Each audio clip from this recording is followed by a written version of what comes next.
eu, claro, acredito sim que eu sou um espírito. Então, se eu vejo algum espírito por aí, nada mais do que é uma pessoa igual a mim, só que sem o corpo carnal igual eu ainda tenho, né? Então, primeiro ponto, é simplesmente uma outra pessoa, assim como eu, como você que está vendo esse vídeo, como qualquer outro. Com a diferença de que, de novo, claro, ela não está com o corpo carnal mais. Segundo ponto, uma vez que ela não está com o corpo carnal, ela não pode me fazer nada, porque um espírito não pode me ferir fisicamente. Inclusive, esse foi o tema do meu último vídeo aí, no canal. Então, se ele é uma pessoa igual a mim e não pode me ferir, peraí, por que eu tenho medo dele? Essa foi uma reflexão, duas perguntas bobas, né? Mas que eu comecei a fazer pra mim mesmo e que eu vi que não fazia sentido. Ai, mas ele vai aparecer pra mim e vai fazer...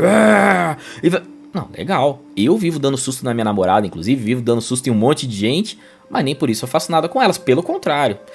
Ou melhor dizendo, eu aqui, no mundo físico encarnado, eu poderia, não só dar susto, eu poderia fazer mal pra alguém.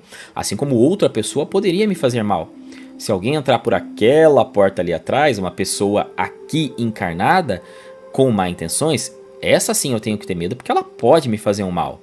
Agora, se atravessar aquela mesma porta ali, um espírito agora vir flutuando na minha frente, Alan, eu quero falar com você. Eu vou falar, vamos trocar uma ideia, velho, o que você quer? Porque no final das contas, ele de fato não pode me fazer absolutamente nada. Claro que, de novo, reforço o que eu vivo dizendo, é muito mais fácil falar do que, né, acontecer, do que de fato você executar na prática o que está sendo pregado aqui. Eu já tive N experiências onde eu consegui comprovar, digamos assim, ou entender que realmente o meu medo, se não zerou, tá próximo disso ali, né? Hoje eu já tenho realmente, para não falar que não tenho medo nenhum, eu tô com o medo 1%, vai, que a gente sempre tem algum medo aí. Mas já melhorei, claro, muito com relação ao que foi. E eu acho que é um ponto para você que tá aí desse lado também refletir. Porque, veja, a questão do medo atrapalha, gente. Atrapalha tanto a nossa evolução espiritual, como o caminho natural, que é o medo da própria morte, né? A partir do momento que eu tenho medo de espírito, muitas vezes a pessoa tem medo de se tornar um espírito. Ou seja, a pessoa já sabe que ela, no final das contas, é um espírito, só que ela tem tanto medo, tá tão traumatizada pela questão de espírito, que ela mesma tem medo da morte, não pela dor, enfim, por tudo mais, mas porque, meu Deus, ela vai morrer e ela vai ficar no meio de um monte de espírito.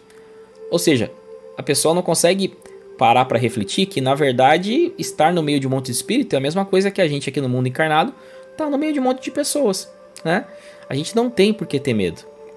É claro que o medo tá muito ligado, no final das contas, né, a questões culturais, a questões religiosas, a gente queira ou não, é criado para ter medo, tudo é o demônio, tudo é coisa do inimigo, fantasma é isso, fantasma é aquilo. A questão do cinema, que também, claro, né, deixa todo mundo com muito medo, mas no final das contas, o que falta pra gente é estudar sobre o tema, é entender, você começar aos poucos a superar esse medo, que eu garanto que vai te ajudar muito na tua evolução espiritual.